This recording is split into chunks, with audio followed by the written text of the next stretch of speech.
Hello friends, कैसे हैं आप लोग। मुझे पता है आपकी नीट की तैयारी अच्छी चल रही होगी। आज हम इसी तैयारी को बढ़ाने के लिए द लिविंग वर्ल्ड चैप्टर लेके आए हैं, जो आपके एनसीईआरटी का क्लास 11th का सबसे पहला चैप्टर है। और इसे हम 5 मिनट में कवर करेंगे, अपना बेस्ट देंगे। तो चलिए हम स्टार्ट करते हैं द लिविंग वर्ल्ड, जिसमें हमें सबसे पहले बायोलॉजी की डेफिनेशन याद करनी है। बायोलॉजी की डेफिनेशन किसे कहते हैं? लिविंग थिंग्स की स्टडी करने को हम क्या कहते हैं? बायोलॉजी। जो अर्ली मैन थे, उन्होंने क्लासिफाई किया था मैटर जो प्रेजेंट है अर्थ पे दो प्रकार में, एक लिविंग एक नॉन लिविंग। लिविंग मतलब एमिट और नॉन लिविंग मतलब इनएमिट। ठीक है। उसके बाद हमारे अर्नेस्ट मेयर चाचा है। अर्नेस्ट मेयर चाचा को कहा जाता है ड्रॉविन ऑफ 12th सेंचुरी भी कहा जाता है। और जब भी साइंटिस्ट लोगों की लिस्ट बनेगी तो टॉप 100 लिस्ट में अर्नेस्ट मेयर चाचा हमेशा होंगे। और इन्होंने ट्रिपल क्राउन अवार्ड भी जीता था बायोलॉजी में। और उसके साथ साथ ब्रेजन प्राइज़ भी जीता था 1983 में। International prize of for biology भी जीता था 1994 में। और क्रैफोर्ड प्राइज़ भी जीता था 1999 में। उसके बाद नोट जब भी मैं आपको बताता हूँ तो नोट हमेशा याद कर लीजिए, क्योंकि नोट से 100% में से 99% चांसेस होते हैं क्वेश्चन आने के। If organisms from two different species, जो ऑर्गेनिजम्स है वो दो डिफरेंट स्पीसीज से बनेगा और उसको हम एक साथ रख देंगे, एक साथ ब्रीड कराएंगे, तो उनका जो प्रोजनी बनेगी वो स्टेराइल बनेगी। ये चीज़ हमेशा आपको याद रखना है। उसके बाद हम व्हाट इज़ लिविंग। लिविंग मतलब आपको पता होगा कि जो सांस लेते हैं, आपने अभी तक पढ़ा होगा, जो ब्रीदिंग करते हैं, ये करते हैं, वो उसको लिविंग कहते हैं। पर अभी हम पढ़ेंगे लिविंग में डिफाइनिंग फीचर्स जो ऐसा फीचर होता है जिसमें हमें लिविंग ऑर्गेनिज्म और नॉन लिविंग ऑर्गेनिजम्स में के बीच का पता चलता है कि लिविंग कौन है और नॉन लिविंग कौन है। जैसे कि ग्रोथ है हमारी। आपको क्या लगता है ग्रोथ जो है वो डिफाइनिंग फीचर्स है कि नहीं है? तो आधे से ज़्यादा बच्चे बोलेंगे कि ग्रोथ डिफाइनिंग फीचर्स है, पर ग्रोथ डिफाइनिंग फीचर्स नहीं है। क्यों? क्योंकि एक सैंड का ढेर है। समझ लीजिए सैंड का ढेर है। हवा आई, बारिश आई, तो सैंड का ढेर बढ़ के इतना हो गया।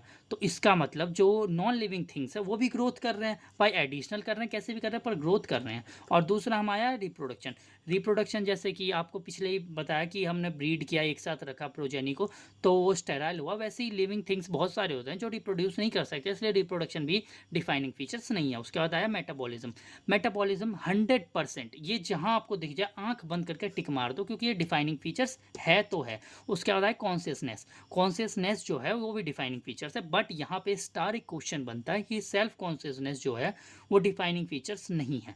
ये हमेशा याद रखिए कि सेल्फ कॉन्शियसनेस डिफाइनिंग फीचर्स नहीं है। इससे 100% क्वेश्चन बनने के चांसेस हैं नीट 2026 में।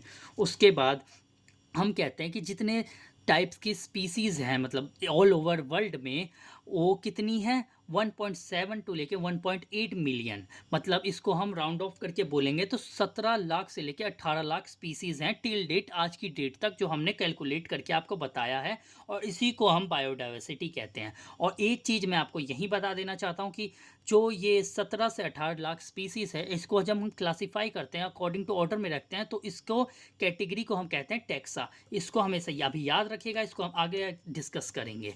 ठीक है। और अभी हम चलते हैं आगे।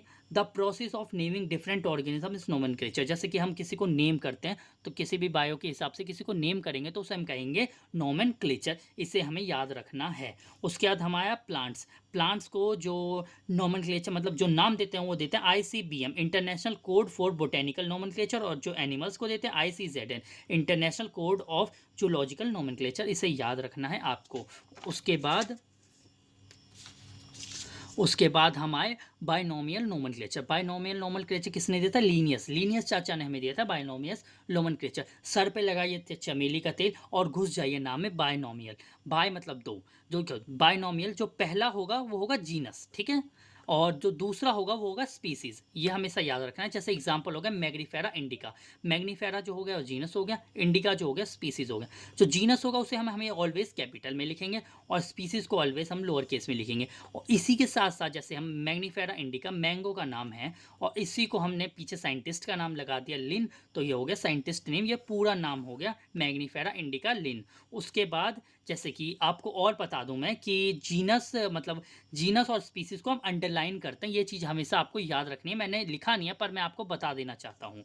उसके बाद ऑल ऑर्गेनिजम्स को जो हमने क्लासीफाई किया है वेरियस टेक्सा में, उसे हम कहते हैं टेक्सोनॉमी। जो टेक्सोनॉमी है हमारी वो 2 पार्ट्स में डिवाइड हुई है, मॉडर्न टैक्सोनॉमी और कन्वेंशनल टैक्सोनॉमी। मॉडर्न टैक्सोनॉमी हमारी anatomy, morphology, cell structure and ecological information, जैसे एनाटॉमी कि वो अंदर से कैसा है, मॉर्फोलॉजी कि वो बाहर से कैसा है, सेल स्ट्रक्चर कि सेल का स्ट्रक्चर कैसा है, उसके पास सेल वॉल है, सेल वॉल नहीं है। उसके बाद इकोलॉजिकल इन्फॉर्मेशन कि वो कहाँ पाया जाता है, कहाँ नहीं पाया जाता है। इससे हम डिफाइन करते हैं मॉडर्न टेक्नोलॉजी, जो अभी की टेक्नोलॉजी है, जिसे हम टैक्सोनॉमी डिफाइन करते हैं। उसके बाद आया कन्वेंशनल टैक्सोनॉमी, जिसका हम कैरेक्टरिस्टिक्स देखते हैं, उसके आइडेंटिफिकेशन करते हैं, उसका क्लासिफिकेशन करते हैं, उसका बाद नॉमेनक्लेचर करते हैं, उसके बाद नाम देते हैं उसका। मतलब ये बहुत बड़ा स्टेप हो जाता है और ये हमारा छोटा स्टेप हो जाता है जो हमारा मॉडर्न में चल रहा है। उसके बाद हमारा सिस्टमैटिक्स जो है वो, जैसे कि टेक्सोनॉमी में आप इवोल्यूशनरी हिस्ट्री ऐड कर देंगे तो उसे हम सिस्टमैटिक्स कहेंगे। इसको हमेशा याद रखना है, ये पेज इंपॉर्टेंट है तो इसका स्क्रीनशॉट भी ले सकते हैं या फिर आप लिख सकते हैं, इसमें से क्वेश्चन आने के चांसेस हैं। उसके बाद हमारा लास्ट टॉपिक है टैक्सोनॉमिक कैटेगरीज। देखो, जब हम किसी भी मतलब जो हमारी स्पीसीज हैं उनको हम असेंडिंग टू डिसेंडिंग ऑर्डर में रखते हैं तो उसे हम कहते हैं टैक्सोनॉमिक हिरार्की। जैसे कि स्पीसीज हो गया, अपना जीनस हो गया, फैमिली हो गई, ऑर्डर हो गया, क्लास हो गया, फाइलम हो गया, किंगडम। इसको जब हम सीक्वेंस में रखेंगे तो हमारा हो जाएगा टेक्सोनॉमिक हिरार्की। इसको याद रखना है आपको, ये चीज़ हमेशा क्वेश्चंस बनता है, 12th के बोर्ड में भी इससे क्वेश्चंस बनते हैं और नीट में भी इससे क्वेश्चंस आते हैं। So thank you. अब मैं आपको एक इम्पॉर्टेंट टेबल दिखाने वाला हूँ एनसीईआरटी की, जो 100% इसमें से मैं श्योरिटी लेता हूँ, इसमें से हमेशा क्वेश्चंस आते हैं, बोर्ड्स में, नीट में, हर जगह इससे क्वेश्चंस आते हैं। तो चलिए मैं आपको एनसीईआरटी का ऐसा टेबल दिखा दूँ। तो ये एनसीईआरटी का टेबल है, table 1.1, organisms with their taxonomical categories वाला।